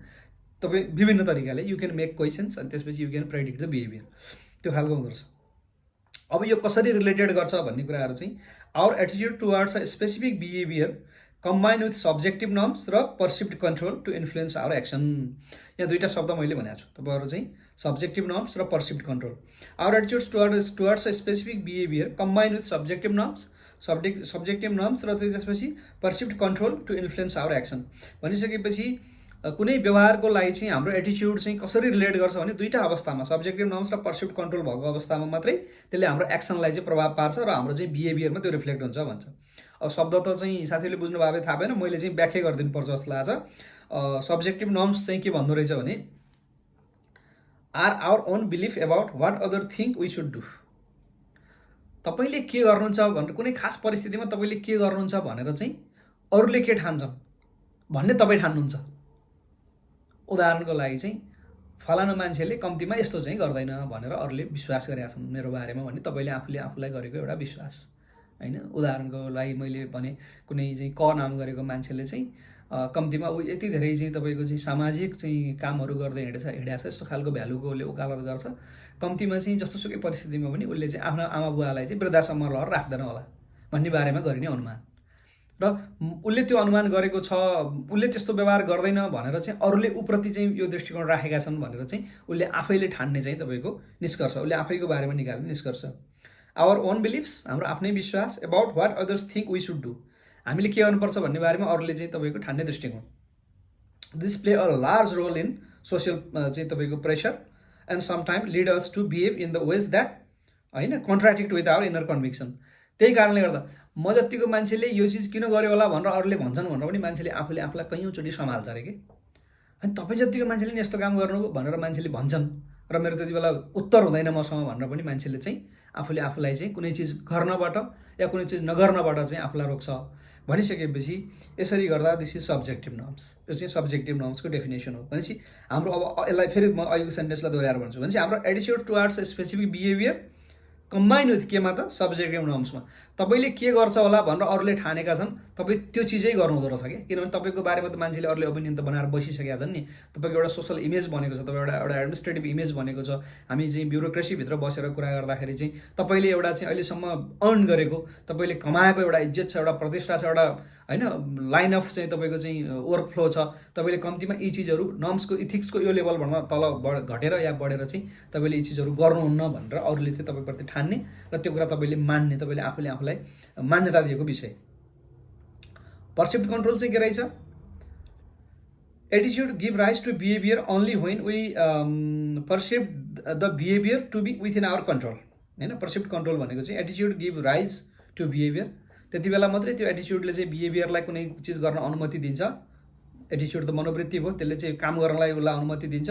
Only when we perceive that the behaviour to be within our control, त्यो गर्ने चिज चाहिँ मेरो नियन्त्रणमा छ, म त्यसलाई म्यानेज गर्न सक्छु भन्ने भएपछि मात्रै मान्छेले चाहिँ त्यो व्यवहार गर्छ। भनिसकेपछि एटिच्युड र बिहेभियरको चाहिँ तपाईँको सम्बन्धको बारेमा यसलाई चाहिँ के अरे specific predictor of the behaviour त हामीले एकदम जनरल परिभाषा त गरेकै थियौँ, तर एटिच्युड र बिहेभियरलाई ठ्याक्क बुझ्नको लागि बिचमा चाहिँ दुईवटा फ्याक्टरले रोल प्ले गरेको हुँदो रहेछ। एउटा सब्जेक्टिभ नर्म्सले, अर्को पर्सिप्ट कन्ट्रोलले। सब्जेक्टिभ नर्म्स भनेको चाहिँ तपाईँले कुनै परिस्थितिमा के गर्छ भनेर अरूले ठानेका हुन्छन् भन्ने बारेमा तपाईँको बुझाइ। त्यसपछि चाहिँ पर्सिप्ट कन्ट्रोल भनेको चाहिँ यो तपाईँले गर्न लागेको कुनै काम तपाईँको नियन्त्रणभित्रै छ, तपाईँको हातभित्रै छ, तपाईँको मुठीभित्रै छ भन्ने कुराको बारेमा तपाईँको आफ्नो बुझाइ। Subjective norms, perceived control and attitudes contribute to an intention. यी सबै कुराले चाहिँ इन्टेन्सनलाई चाहिँ तपाईँको डिटरमाइन गर्छ। However intention is not always carried out into the behaviour. अब इन्टेन्सन, यो सबै तिनवटा चिजबाट इन्टेन्सन बन्द रहेछ, त्यो इन्टेन्सन पनि सधैँ व्यवहारमा जान्छ भन्ने चाहिँ छैन रहेछ। फेरि कति जटिल छ हेर्नु न यो चाहिँ, यो ब्रेन चाहिँ तपाईँको प्रोसेसिङ है। त्यसले गर्दाखेरि चाहिँ किन कुनै काम गर्यो भन्ने कुरो चाहिँ खोज्दै जाँदाखेरि चाहिँ त्यसपछि इन्टेन्सन पछि एटिच्युड पछि भ्याल्युज, अनि एटिच्युडमा गएर पनि पर्सिप्ट कन्ट्रोल र चाहिँ सब्जेक्टिभ नर्म्स, यी धेरै कुराहरू, धेरै फ्याक्टरहरू भेरिफाई गरेपछि मात्रै, त्यही भएर मानवलाई जटिल प्राणी भनेको मान्छेको दिमागै प्रणालीलाई जटिल प्रणाली भनेर भनेको साथीहरू। त्यही कारणले गर्दाखेरि चाहिँ यत्रो धेरै चाहिँ तपाईँको साइकोलोजीका चाहिँ थ्योरीहरू बनेका, यत्रो धेरै मनोविज्ञानको चाहिँ विषयमा रिसर्च भएको। Some attitude have more influence on behavior because of their importance or strength. अब त्यो दुईटाको कोरिलेसनको कुरा त बुझिहाल्यो। सम एटिच्युड हेभ मोर इन्फ्लुएन्स, कुनै एटिच्युडको चाहिँ बढी इन्फ्लुएन्स हुन्छ अरे अनि behaviour because of their importance or strength. त्यसको चाहिँ इम्पोर्टेन्स र स्ट्रेन्थको कारणले बिहेभियरलाई अलिक बढी नै इन्फ्लुएन्स गर्छ भनिसक्यो। इक्जाम्पल, स्ट्रङ एटिच्युड टुवर्ड्स रिसाइक्लिङ होइन, स्ट्रङ एटिच्युड टुवर्ड्स रिसाइक्लिङ। अनि त्यसपछि education is important so they study hard भने दुईवटा इक्जाम्पल दियो। या जस्तो चाहिँ रिसाइक्लिङ गरेन भने इन्भाइरोमेन्ट चाहिँ खत्तम हुन्छ, जो रिसाइक्लेबल चाहिँ हाम्रो फोहोरलाई हामीले रिसाइकलै गर्नुपर्छ भन्ने कुराको चाहिँ जुन एटिच्युड लिएको छ त्यो मान्छेले चाहिँ सेग्रिगेसन गर्छ फोहोर मैलाको, र रिसाइकल हुने चिजहरू बेच्छ या त्यसलाई चाहिँ रिसाइकल हुने बक्सहरूमा हालिदिन्छ। त्यो चाहिँ तपाईँको एटिच्युडले बिहेभियरलाई एकदम स्ट्रङली कन्भिन्स छ भने। त्यसै गरी चाहिँ मैले नपढी चाहिँ हुँदैन भन्ने कुरो, शिक्षाको महत्त्व छ भन्ने कुरो, मैले जिन्दगीमा केही गर्नको लागि पढ्नुपर्छ भन्ने मान्छेले दे स्टडी हार्ड होइन त। Education is important so they study hard भनिसकेपछि त्यो चाहिँ एटिच्युड, स्ट्रङ एटिच्युड लिएर चाहिँ चाहिँ के अरे मोर इन्फ्लुएन्स भयो नि त त्यो खालको चाहिँ स्ट्रङ एटिच्युडको। अनि सम एटिच्युड have more influence on behaviour because of their importance or strength भनेपछि स्ट्रेन्थले चाहिँ त्यो कुरालाई प्रभाव पार्यो। त्यसो हो भने एटिच्युड चाहिँ कहिले स्ट्रङ हुन्छ त? कुन एटिच्युड र कस्तो खालको एटिच्युड र कति बेला स्ट्रङ हुन्छ भन्ने कुरा। Attitudes are strong when number 1 they directly affect one's self interest. Attitude are strong when they directly affect one's self interest. कुनै व्यक्तिको निजी चाहना, निजी रुचि, निजी स्वार्थलाई चाहिँ डाइरेक्टली प्रभाव पार्यो भने त्यो एटिच्युड चाहिँ स्ट्रङ हुन्छ। Are deeply related to political, religious and philosophical values. त्यो एटिच्युड चाहिँ स्ट्रङ हुन्छ जो चाहिँ कुनै व्यक्तिको पोलिटिकल, रिलिजियस र फिलोसफिकल भ्याल्युसँग चाहिँ म्याच गर्छ, नजिक हुन्छ। भनेपछि पोलिटिकल्ली विचार मिल्ने, रिलिजियसली विचार मिल्ने, फिलोसफिकल मूल्य मान्यता मिल्ने खालका चाहिँ एटिच्युडहरू बढी स्ट्रङ हुन्छन् कुनै व्यक्तिको। एटिच्युड are strong when they are of importance to one's family, friend and social in group. त्यस्तो एटिच्युड चाहिँ स्ट्रङ हुन्छ जो चाहिँ फ्यामिलीसँग, फ्रेन्डसँग र सोसल इन ग्रुपसँग चाहिँ रिलेटेड हुन्छ। यस्तो अवस्था, यस्तो 3-4वटा अवस्थामा चाहिँ त्यो एटिच्युडहरू चाहिँ स्ट्रङ हुन्छ। स्ट्रङ एटिच्युडले के गर्छ त? व्यवहारलाई प्रभाव पार्छ। अहिले हामीले हेरिहाल्यो स्ट्रङ एटिच्युड भएको चाहिँ मान्छेले, रिसाइकलको बारेमा स्ट्रङ एटिच्युड भएको मान्छेले फोर्स एग्रिगेसन गर्छ। मैले पढ्नै पर्छ, पढेर चाहिँ केही गर्नै पर्छ भन्ने मान्यता राख्ने मान्छेले स्कुल लेभलदेखि नै कडा मेहनत गर्छ। यी चिजहरू चाहिँ भयो। त्यसपछि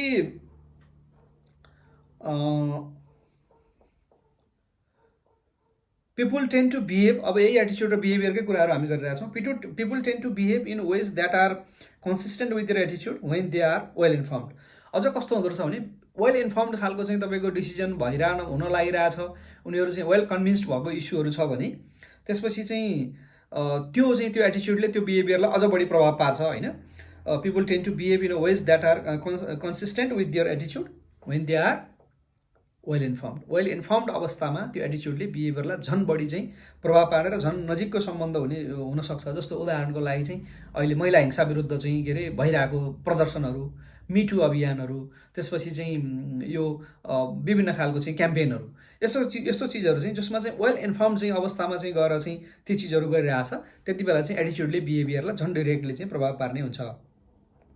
द स्ट्रेन्थ अफ एटिच्युड इज अल्सो डिरेक्टेड बाई, त्यसपछि चाहिँ अब कसरी पनि त्यसलाई निर्देशित गर्छ त चाहिँ के अरे एटिच्युडको स्ट्रेन्थ कसरी पनि निर्देशित हुन्छ भन्ने कुराहरू चाहिँ निर्देशित बाई हाउ चाहिँ वान एक्युर द इन्फर्मेसन। त्यो इन्फर्मेसन कसरी आएको थियो, कुन सोर्सबाट इन्फर्मेसन आएको थियो भन्ने कुराले पनि एटिच्युडको स्ट्रेन्थलाई प्रभाव पार्छ।